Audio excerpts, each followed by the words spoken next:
All right, welcome to the podcast here for the culture. Today, we are to have a fascinating discussion about the explosive growth of Afrobeat over the years and especially in 2023.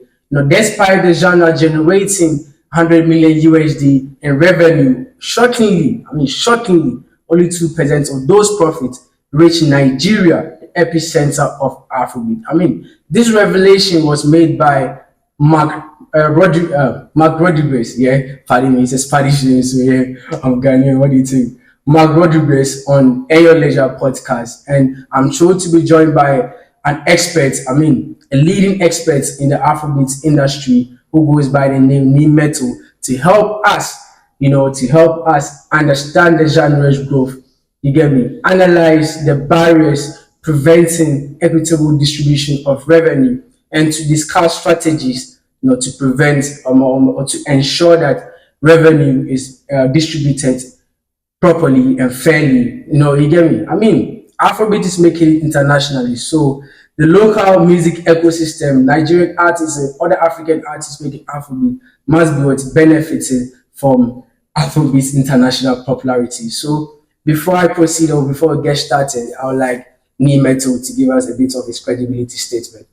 So give us a bit of a credibility statement Yeah, before we my proceed. name is Niso Metal, also known as Big Fly.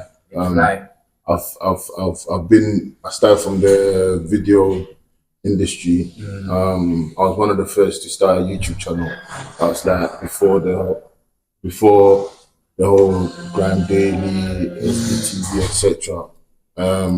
Then after that, I started working with a lot of managers. I was working with a lot of managers because I was filming a lot of their artists when they come down to the UK. For example, Davido's first tour, I documented it for Smade. for Smith, Yeah, founder of Afro Nation. yeah. And then if you go on my channel, you see this kid. I got him tattooed on his. I think it was his daughter's name or Olufemi or whatever. Olufemi. Yeah, I don't know, but tattooed. I documented it. There's so many things that I was doing. I was creating a lot of content, but in general, I was just learning. I was just learning the industry. So I learned the industry firsthand from the people that was at the top. And then eventually went into management. Worked with an artist called Jay Hollins. I think 2023 for 3 years we was like controlling a large market with the UK Afro scene. It was like the go-to artist, when the artist just comes out. So we had that energy, and then after I got into distribution, and then I started learning more about distribution, and now I've got partnerships with Spotify, Deezer, Apple Music. Just did a partnership with TikTok, got a partnership with Audio Mac, and yeah, we're just growing, and right now, I'm also in Ghana just to do the same thing that I was doing, grow the distribution side of things, and then also grow the not only grow the distribution side of things, but also create more content. 'Cause I feel like there's a lifestyle, there's like in Africa we don't document a lot of things that we're actually that's doing. true. So yeah, so hopefully we'll have time to Get those done. find a media team and then project that as I was. So yeah. That's very cool. Years of service and so much experience. So yeah, be expecting a lot of information and educative stuff to be. Gems also to be dropped by him. So yeah, my first question to you is, what factors led to the huge growth of Afrobeat globally in 2023, reaching 100 million USD, 100 million USD in revenue? Yeah, I feel like sometimes information is common sense. Like if we sit back and look at, okay, cool, what has really grown Afrobeats is the fact that it's easier for individuals or people to tap into their favorite artists. That's true. You know what I'm saying? With the sense of social media becoming so popular, and now you don't need to buy the music. You don't need to meet someone on the street selling their CD. CDs. You don't need to wait for radio to play it. You don't need to wait for somebody. You can just go. You know what I mean? It started from YouTube, and then obviously with streaming coming along, which was already there, but visually. But now when audio boomed up, everybody can now like tap into music, and plus most of the streaming platforms are free. So in Africa, we all love free stuff because we're thinking of where to find money to eat. So we don't have time to be buying music.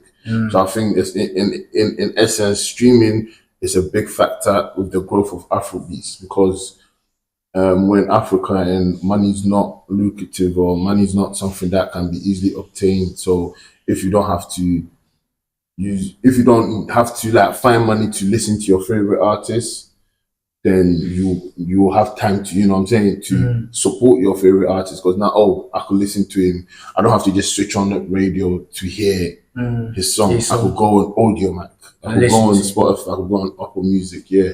So I think that is a big factor because Africa, we love music. Love music so much. Yeah. So free music is therefore something that we love to use. So with free music, does it generate revenue? Yeah, 100%. Because for example, I'll go back to there's two platforms, right? Like there's two tiers with most DSPs. DSPs are like Spotify, etc., etc. Yeah. So those platforms, if you're using a free service, they restrict you from a lot of things. Do you know what I'm saying? A lot of things. So you get ads, and ads is something that people have always been using to make money or to pay people to have their ads on their like for example where Google AdWord will be paying what's it called, individuals to use ads on their website. You know what I'm saying? It's the same thing that Audiomack, Spotify, etc. have done. Obviously the paying system is different. It's different. Yeah, but it's the same thing.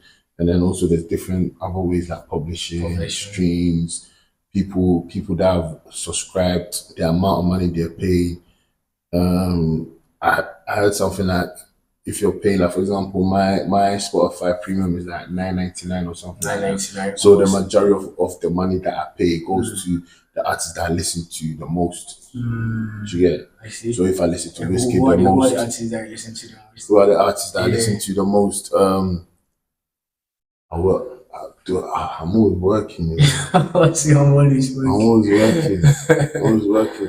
I tend to listen to the mood that I feel. But mostly when I listen to music on, or this person dropped new music, boom. Then I'm back to working. Yeah, then I'm back to working. Just like me. Yeah, like even today I got sent 3 songs to work. So you know what I mean? I'll be listening to them. Yeah. But yeah, I listen to a couple. So talking about Afrobeats, who would you say are your favorite Afrobeat artists? Obviously, Ghetto Boy has always been a mood for me. Ghetto Boys. Ghetto Boy is an individual artist. He's an artist that I work with also. He's from the UK and Ghana. Same as Ghetto Boy. He's an Afro swing. Afrobeats, Afropop. And he can go into different genres. He's actually a good producer too. He produced Mr. Easy single, last single on this project. The album. He produced the leading single. He's a dope producer also. And then also working with another artist in Ghana called Aloman. He's dope. He's holding Gamashi. Plus, there's dope artists already around. Yeah, but he's someone I'm working with too.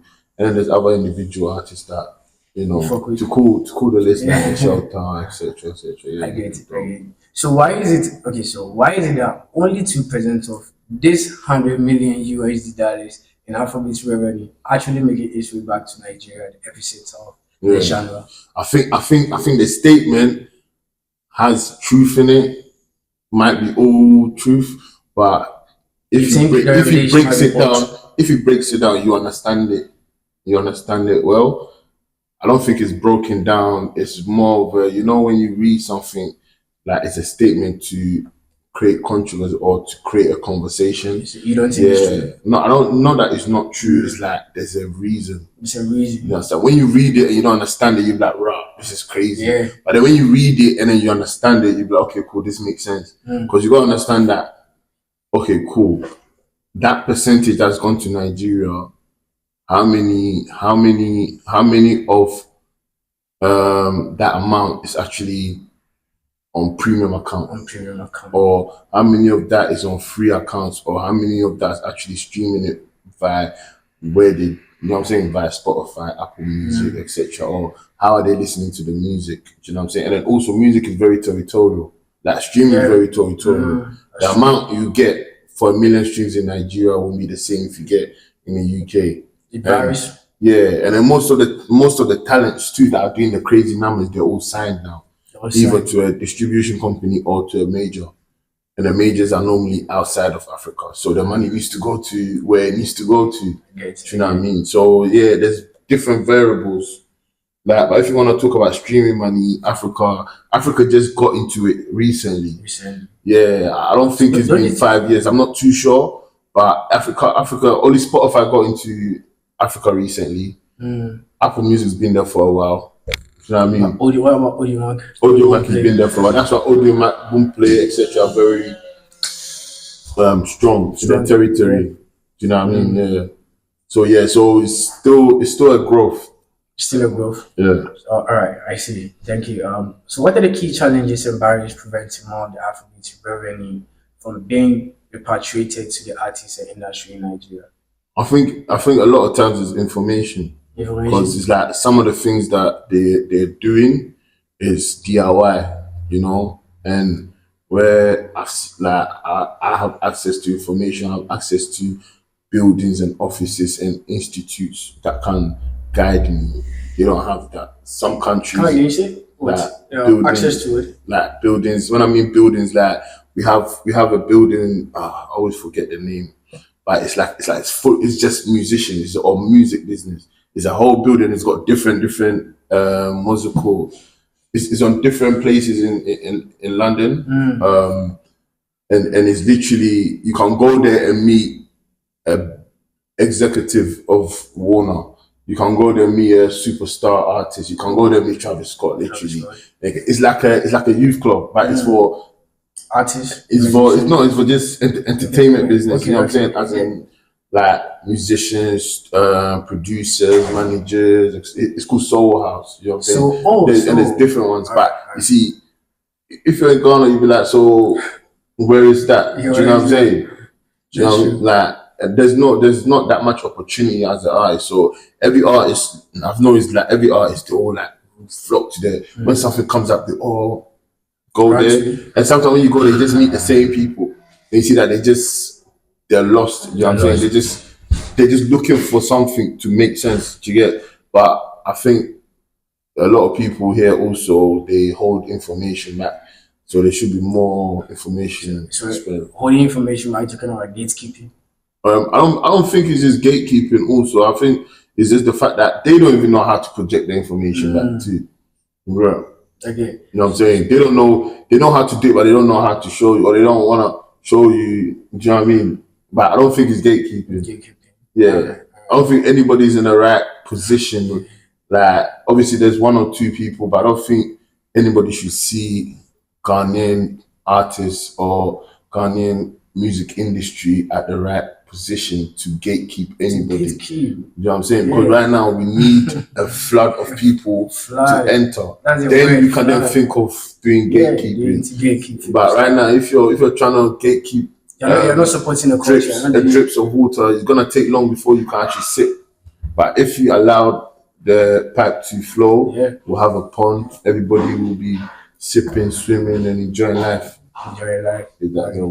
So what about so aside access, or let me say access to information, what are some other barriers and challenges you think is preventing more of the Afrobeat revenue from being repatriated to the artists and the industry in Nigeria? I think publishing is a big factor because we don't understand. Like, do you know why I'm saying that? Because you see, well, for my time in Ghana, and I haven't been in Ghana in 23 years, but I've stayed there for like a year and 7 months. So if I say anything that is subjective to you or is wrong, you can always hit me up. Always, correct me because I'm here to learn. No problem. But definitely, I think Africa, for example, or should I say Ghana, we don't believe in money we can't see. So most people, if you come and tell them, yo, I'll give you 20%, I'll give you 20% and then I'll invest this, that. They won't understand it. So You know what I mean? is that That's what even a wrong. That's even a wrong. If you tell someone, give me your, like, for example, let's look at publishing. Let's look at the individuals that are meant to collect music from pubs, etc. Alright. When your music is played out on air, movies on and yeah, social on yeah. There's no institute that is actually doing it properly. That's actually helping people to see the value of their masters. Do you know what I mean? Like people like masters and songs are like stocks and land. Do you know what I'm saying? See your master as a land. see what the masters as your land. Yeah, That's your land, your ownership. because Africa is it's all about ownership. Yeah, But ownership. that fades away when it comes to music. Do you know what I mean? I get. I really So understand that. there's plenty ways people can make money at the same time. There's no information, and the people that usually always say gatekeeping. I just think they don't know what they're doing. If they knew what they're doing, they probably would do a better job because they can definitely make more money if they do the job properly. I get it. Do you get me? Yeah. So talking about money that we don't see, I think it's a thing of let me say, I don't want to make it an African thing, but let's bring it to Ghana. Like money you don't see. So it's like do you think that's the main reason why most artists in Ghana, when they are getting or maybe sitting in rooms to make deals to get signed to a major, they request for advances? That's what I was about to say. Yeah, a lot of artists could be wealthy, could be rich for life, but they'll rather take the 10K or 15K or 20K right now. You know what I'm saying? Yeah. And that's something that they've been doing ever since. They've been doing it since. Yeah. Like recently, I was talking to somebody and I was like, "Why?" Like they're saying, "Oh, this people they sold all the lands." And I was like, "Why do they always just sell it off? Why don't they lease it?" You know what I'm saying? Why don't they just lease it? And the leasing, like it'd be the outside what's it called? The Europeans and Americans and the Britain. yeah, they actually introduced that side to music. If not, we'll be giving away our music. I'm sure if they come and say, Aren't we I already want, doing it, giving it out? I think if you cut a distribution deal, you're more likely to lease your music, license it. That's what they call it. Yes. Do you know what I'm saying? And that's a key word. That's what every artist should know in music is licensing, because licensing is where you become rich. That's what Because licensing is like it's like me building. Call it when I go to the studio. After I walk out the studio, I'm walking out with an apartment. You know what I'm saying? The best person that comes with the right price can stay in my apartment for 2, 3 years, 4 years, 5 years. We can make money together. They can then be. They can then also be sublet. Do you understand? So once I licensed my music to them, they could either distribute it, find distributors, find publishing, etc. for the song. Do you know what I'm saying? Usually that's your manager's job. But then there's agents, there's people, there's like me, my company, you know what I'm saying? What's your company? Afri Sounds. AfriSound. So Yeah. what do you do? So we're a music distribution company, Music but distribution. but we're also a consultant. So we do consultation, and then we work with a lot of the indie playlists and help people get playlists, because a lot of people think once you're in a Spotify playlist, that's it. For example, you could be on dozens of playlists in Ghana, but because Spotify is so new and the playlist is not that strong. So if you Getting a playlist is choked. yeah, no, it's not even choice. It's easy to get a playlist. You just need to talk. Just need to. It's just procedures. It's just information. Pass the tips, my people. You just go to Pass the tips, my Spotify. people. Go to Spotify for artists. Yeah. Pitch your music, and then work with your distributor. Update them on what's going on. Do you know what I'm saying? Update them. If you don't get playlists now, you get playlists later, or you get playlists on the other one, because you also have to build a profile. Like when your distributor is talking to the person, they need to understand you. The first time they might not get you, but then they'll listen. If I come against it, oh, this artist just dropped, they're more likely to tap and say, oh, okay, you spoke to me about this artist, you told me this is what they were doing, this is what we're doing. Oh, they got a new song out. Oh, this is quite dope. Let me support. Do you know what I'm saying? Yeah, and then also I suggest to every artist also tap into indie playlists because well, it's a hard market, but you really need to tap into indie playlists because they have real organic listenership, Yeah. and that's where Listen. and that's where you get great numbers, great monthly listeners, and then also most importantly, you have people listening to your music from across the world. Yeah. So still on the issue of challenges or the barriers like that is preventing the reputation of the revenue. So do you think that we don't have enough platforms to actually educate, or let me say, a first step knowledge for artists coming up?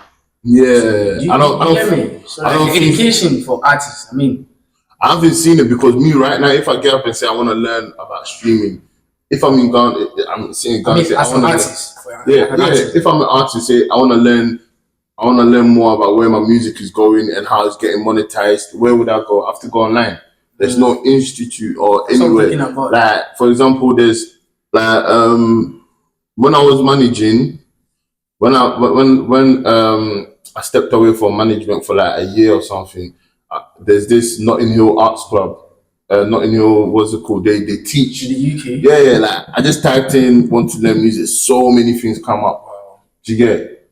So many things come up. But hey, if I literally type now, I want to learn about streaming Yeah. in Ghana. Where do I go? You don't see even do we have some in Nigeria? Like I'm not too sure. I haven't been Nigeria. Yeah. That's why I keep referring to Ghana Ghana. because that's the first country I've been in Africa that I've been to since I've come back.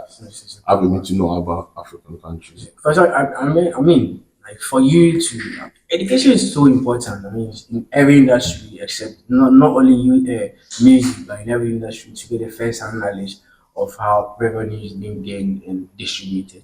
So yeah, let's move on to this question. Right, how does the distribution and monetization model for Afrobeat music currently work, and what changes could improve the flow of revenue back to Nigeria? You know, we're talking about equitable distribution of revenue, right? I mean, Nigeria being the epicenter of Afrobeat, and what we're discussing, the 100 million Yeah. USD, and only 2% making it back to the epicenter of Yeah. Afrobeat, which is Nigeria. So that is why my question is when I'm mentioning Nigeria. How do I we- mean, they're carrying How do the we- wave. You get me?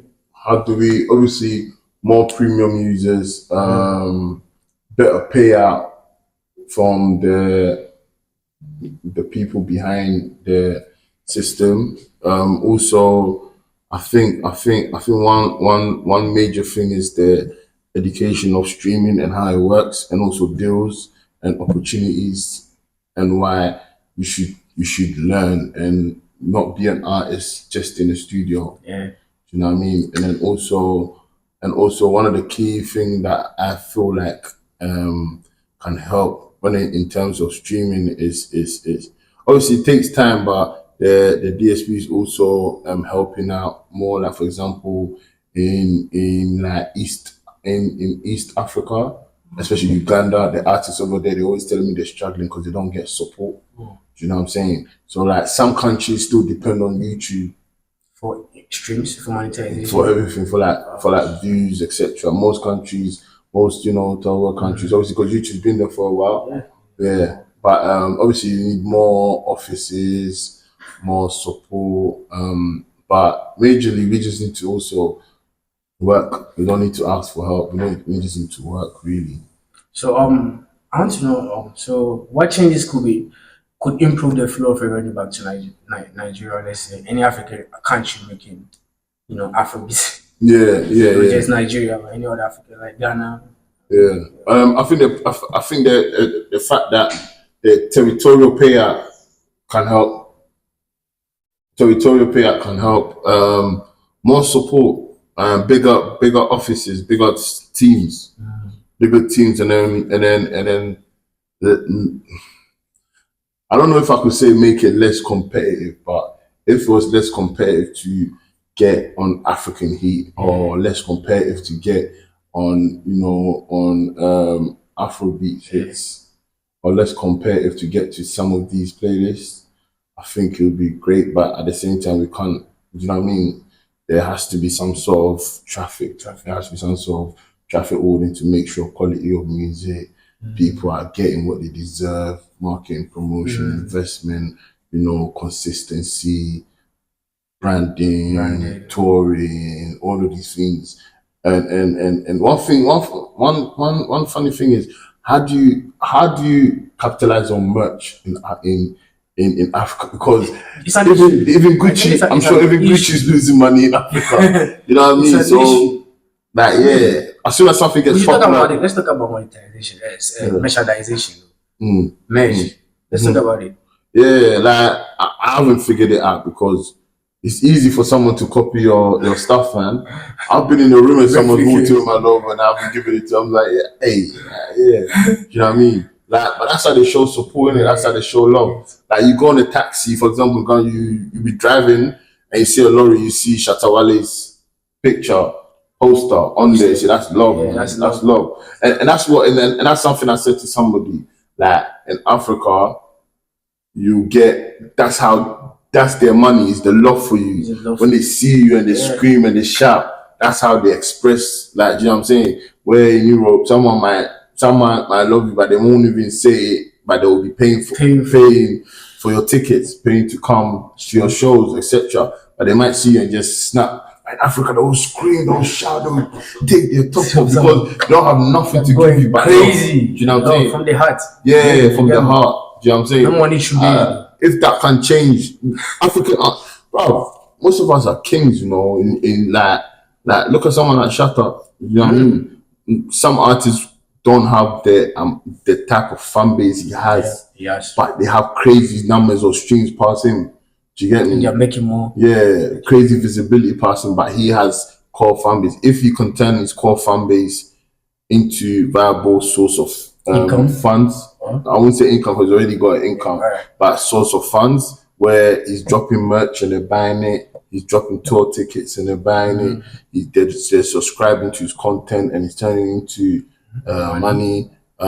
He's doing, he's, you know what I mean? He's doing what he's got to do to make sponsorships. Like, for example, Nigeria, you could get alcohol beverage sponsoring you. Like Ghana, you can't. Yeah, I mean, they blocked the opportunity recently. Well, Yeah, I mean, you know what I'm saying? Yeah.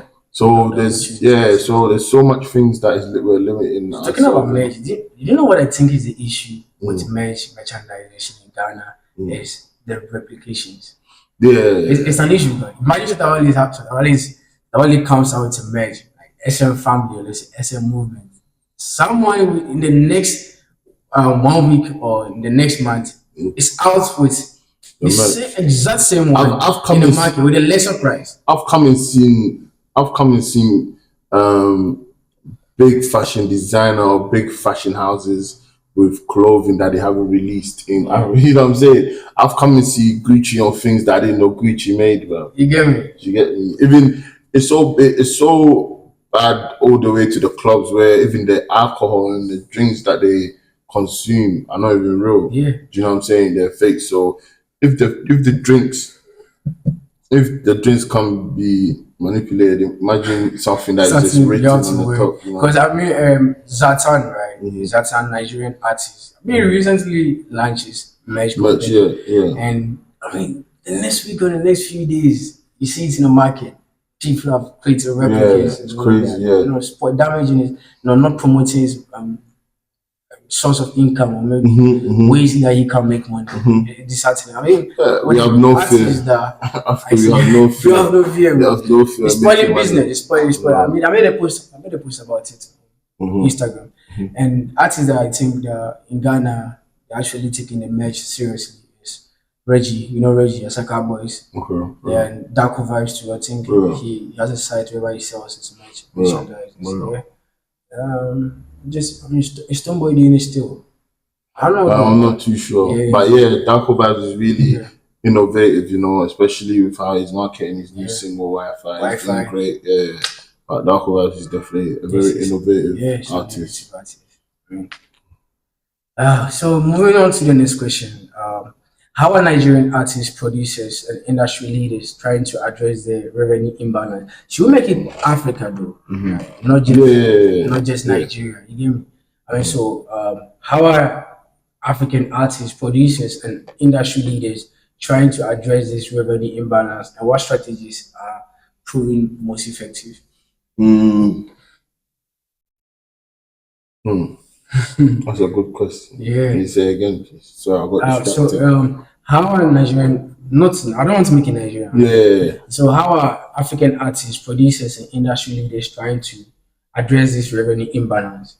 Do you get me? Okay. How What are they doing it? strategies can How are they doing it? I think that side is down to the teams, you know. Having a good team. Having a good team will help you out because one man can build nowhere, one man can even the ants still need soldiers. Even the queen of it, you know what I'm saying, still need soldiers. So one man cannot build a successful artist because the artist is a company.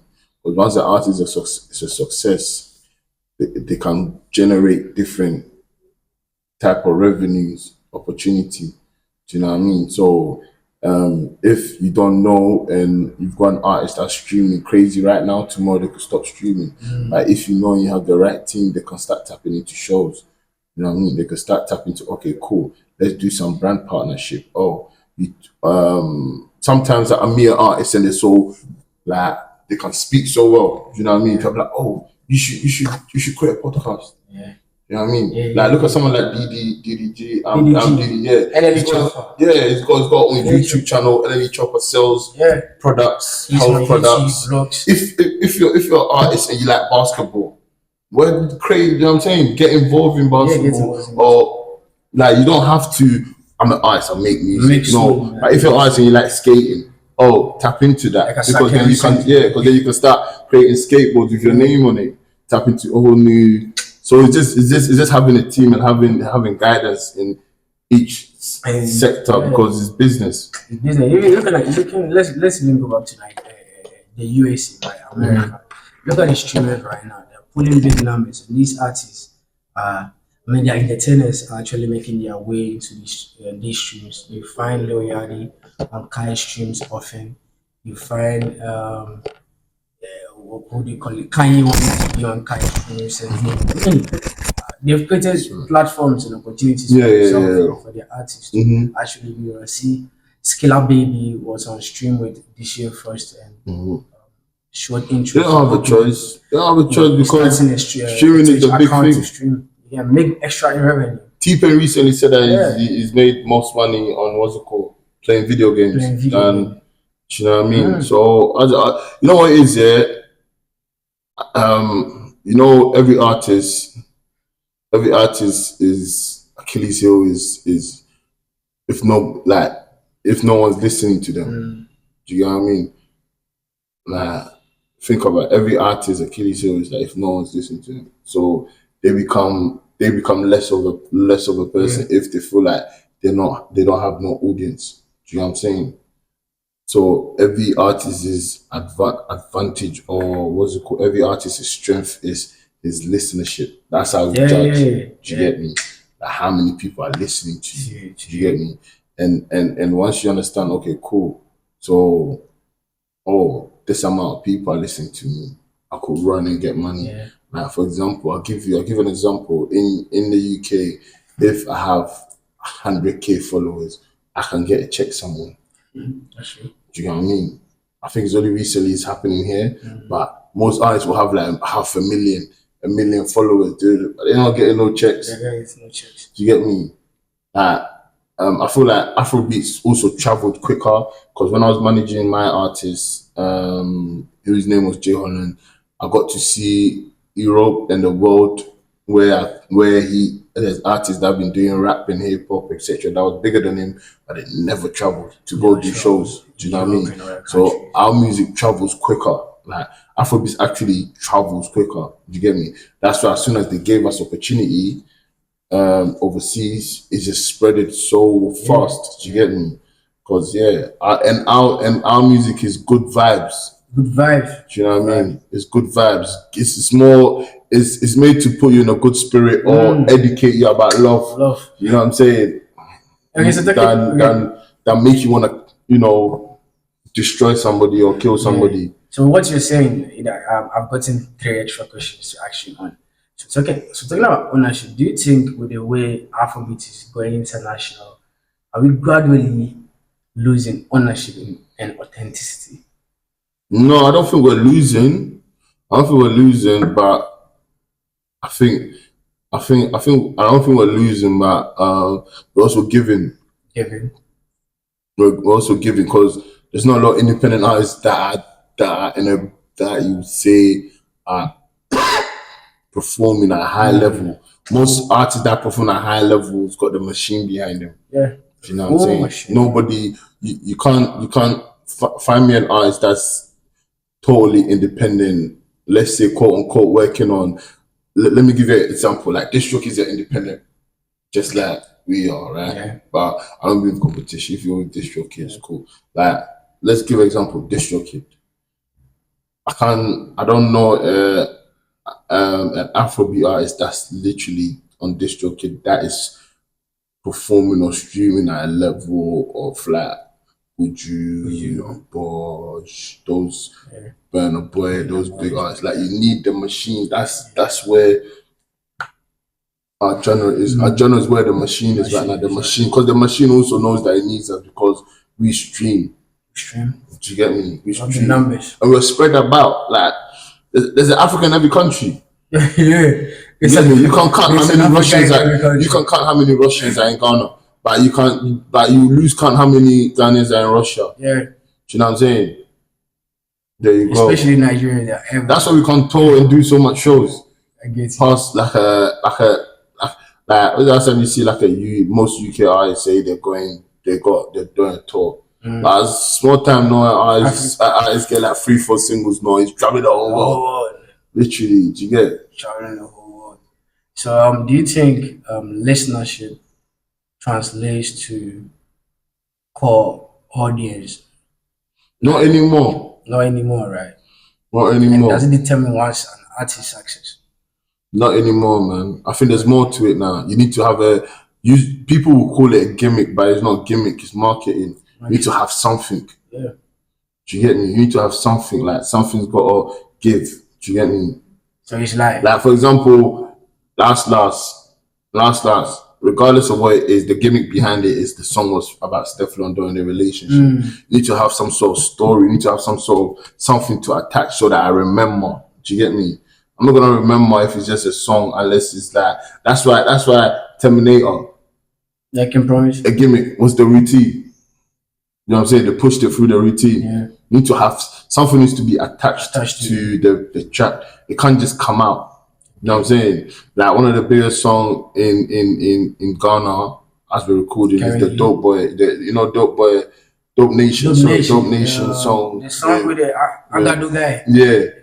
There was something attached to it. There was the Agado and the whole watch it. They put something to it. Yeah. You can't just release music nowadays and just make it go. That's why I feel like someone like Shatta understands that. That's why he speaks his mind. Yeah. And when you listen to his music, he's speaking his mind. He always attach a subject to it, something that will drive you, that will remember. You know what I'm saying? Yeah.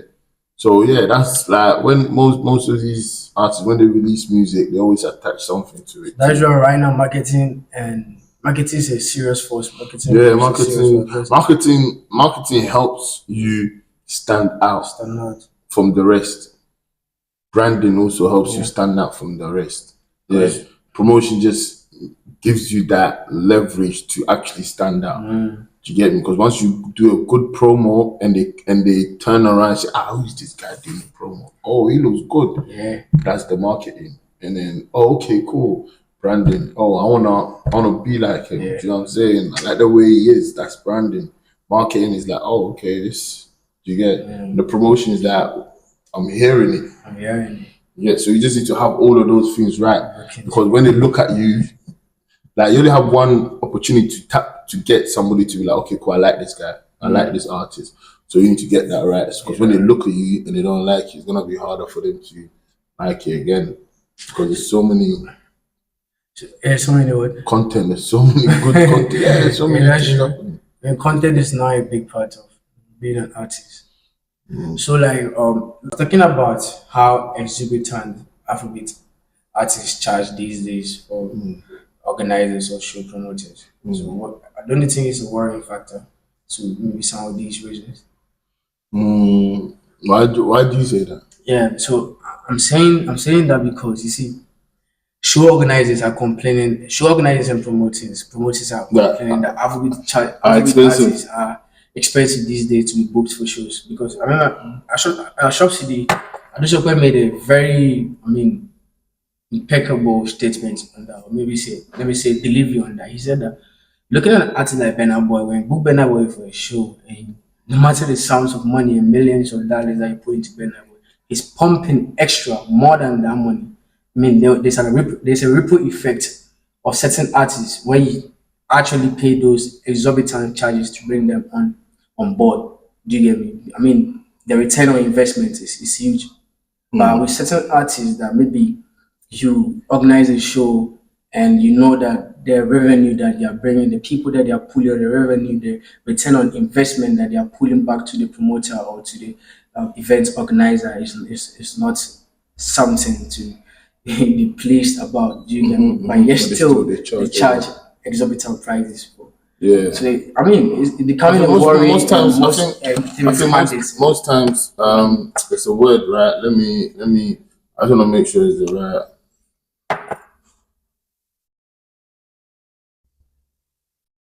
I think. Okay, cool. I think. Yeah, we don't actually measure. I think that's the word. Is measure the level of artistry you are, and then sometimes when we call out money for what we want to, what they want from us, we actually just look at our peers. Do you know what I'm saying? Do you get me? Do you Where get we me? don't do the Do you get research me? on, okay, cool, how much is the ticket, how much is the capacity of the venue, is there any TVs that promotion wise, is there any broadcasting happening? Are they paying PRS, or is the building paying for what's it called, my music that's being played? There's so many factors before you actually tap into some shows or some venues. Obviously, it's not like that here, but there's so many factors, and also most artists also feel like shows is their bread and butter. Do you get? Most artists shows are the bread and butter because they've just cut a deal and they've got and the advance is finished, Yeah. and they're not making money from their streaming. Do Yes. you get? So shows is all they've got.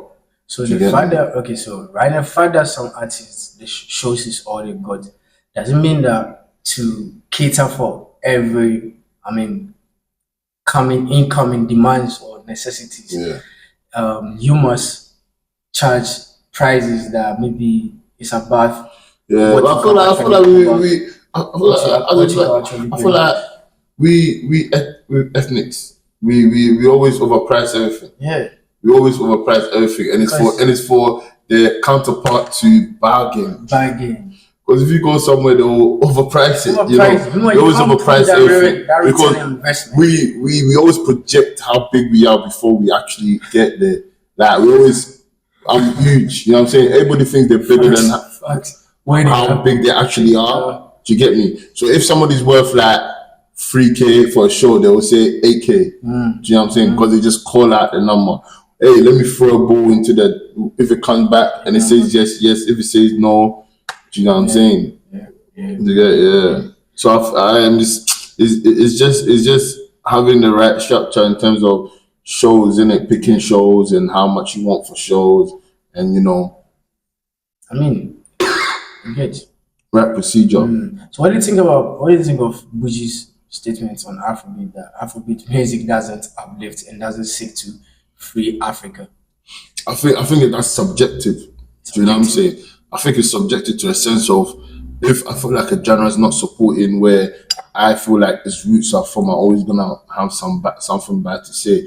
But that also confuses me because since I was young or since I was introduced to Afrobeat, I was told that okay,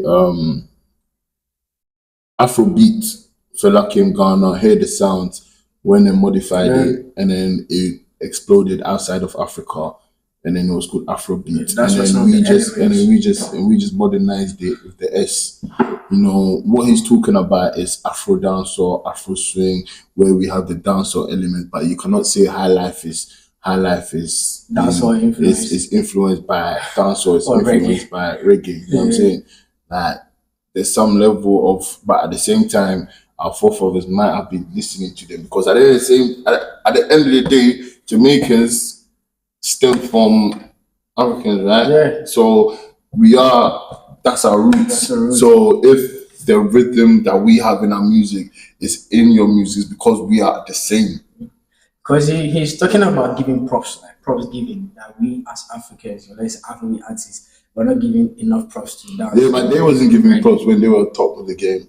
I mean, it all goes back to Africa. I mean, music all goes back But to when Africa. Sean Paul, when all these guys were on the top of the stride of the dancehall, they wasn't really giving props to Afrobeats or African music. They might listen to it or whatnot, but they wasn't talking about it constantly. Do you know what I'm saying? Nobody's asked any African artist, what do you think about dancehall, and they've spoken bad about dancehall.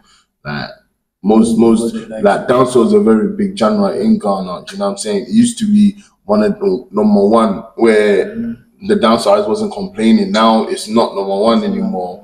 They still want props. Shatta can give you all the props you need. You get me? That's it already. So, do you know what I find very deep, right? And I think I second with him is freeing Africa. From someone that I'm very big on messages. What you carry as an artist, what message you carry as an artist. And it's one of the factors that contributes to an artist easily, breaking through and gaining success in this industry. If I think it's not the fact, the message, the themes in your songs. I mean, it's very important for us to, for years of torture, years of torment, years of slavery, we finally have a voice. I mean, only a few of our people were represented, had the liberty to speak for us. But how much of influence did they make? They made lesser influence and impact. I mean, I won't say lesser impact because impact is impact. I think you know what it is, yeah. Sorry to cut you off. Alright. Sorry to cut you off. No, you're right. But we cannot tell, because you do music, because your area is struggling, you should speak up. You should not speak about it. You should, like, do you know what I mean? You should create music to speak about your struggles. I think we do it anyway. We just have a way of doing it. And yes, there's more female girly songs or about girl in Afrobeats than, because that's what, like, quote unquote, men are doing. That if you're not creating some sort of income, you're catering for your family, your wife, your side piece, your girlfriends or whatnot. You're going club to attract women. So literally, the lifestyle is that. And then also, we actually, the Afrobeats actually do speak on their struggles and whatnot. But most artists, especially as they reach the level of success, they start talking more fancy. More fancy stuff. Yeah. More fucking. Because I mean, it's a problem, and we need to, it's something that we have to be conscious of. Because look at the likes of Fela Kuti. Fela Kuti is who he is today because of I'm sure most of the messages that he was preaching. No, but I'm sure Western oppression. I'm sure when Fela was around and he was doing the music, there was also artists that was doing the other side of music. So there is artists that are doing the whole empowerment, etc. But it cannot be everybody. It cannot be everybody, right? But it's like those that are also too carrying out these messages on our struggles, emancipation, oppression, liberation. Do you get me? And sometimes, even in times of injustice, right, you can still be free. Do you get me? Yeah. So what I'm trying to say is that Africa has a lot going on its chest, and music is one way that we connect us with the world. Do you understand? It's a bridge. We connect the dots with music right now. So if years of torture, years of being silent, of not having a voice, and finally we have a platform where we can speak out on issues like Fela Kuti was doing years back with Afrobeat. Do you get me? So why is it that these times of we having a voice, finally having a platform to speak and to liberate ourselves and actually awaken people back, like back home, bringing people back home, and we are doing the drugs, the crime, we are copying. That's when, I mean, do you know, I made an episode on one of my podcasts and I'm talking about, all of these reasons, right? All of these happiness is as a result of proximity to Western superiors. Do you get because we I mean what I'm so much happy about is that in our songs, in our music videos, you see the African aesthetics, you see the setting, the demonstrations in there is beautiful. But here is the case that most of African artists, not I won't say most, but I mean we're doing well Majority. in majority are not speaking what is on the What's ground really happening because there? might not last forever. Mm. And then what will our prosperity see? Our successes, our family, Mm. tomorrow, the future. Do you understand? That's what I'm talking about. The message is so important right now because we finally have a voice. Right now, we have the world to listen to us. But I can We have tell the you, attention, we have the ears of the world. I can tell you for a fact that every artist has got a song that talks about their struggles. Yeah. But most of the songs that blow is the song they talk where they talk about Nyash or us. Do you get me? So if you're a businessman and that's what's selling, you just go to what's selling. Now, and the thing is because of the money. That's why you talk of Bujibanti made mention of, oh, you want to go for the money. Then go for the money. Yeah. What will your posterity? Because the reason You get me? the reason that if somebody, let's just say if Bernard didn't, if I'm sure Bernard's he helped recently, he helped the hospital. If he didn't go for money, he wouldn't have done the hospital. If he was just talking about the hospital struggling, the hospital would probably be the same as it is. Do you get? So sometimes you have to make the right decision, and that some artists are all creatives in it. So let's say creatives do have the freedom to create whatever they feel like creating, and some creatives will chase the money, but it's what they do with the money too can create their legacy. Do you get me? I think me, I just know that if they create some unions and all this type of stuff that's working on overseas, and then also if artists invest back into their country. So let's imagine if like a Burner were open a music school or something. That will help more than him singing about there's not enough schools.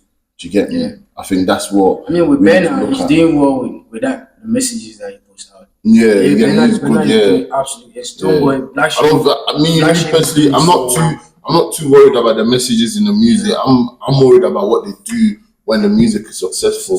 You get me? You don't just go there and stay inside and hide. But you actually, This is a factor. I mean, that's another way of actually connecting, bridging, connecting the diaspora to us too as well. I mean, there are other should I say mechanisms to actually making that a success.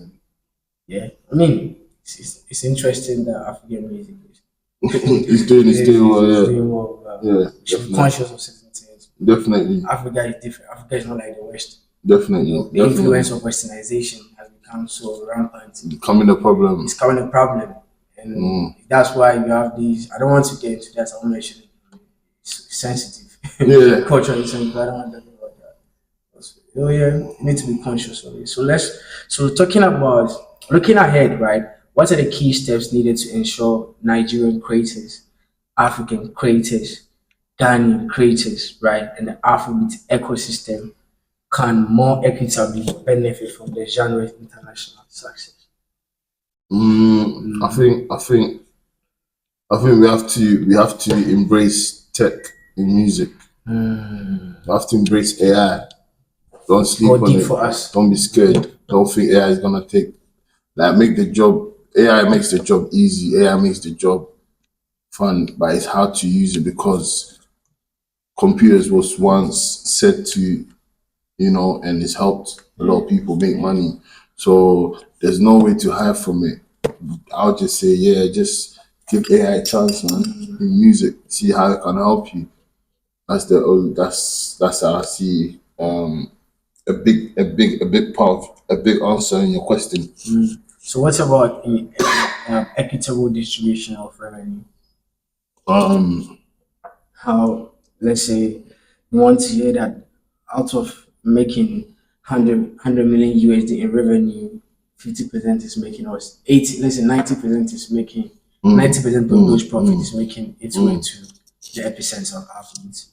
Yeah, it's hard because the machine, man, the machine got percentage in this in the platforms. Do you know what I'm saying? The machines like the labels, they control in it. It's that there's always has to be someone that's controlling. How do we take control back? Because if we all go independent, that's the only way. Do you know what I mean?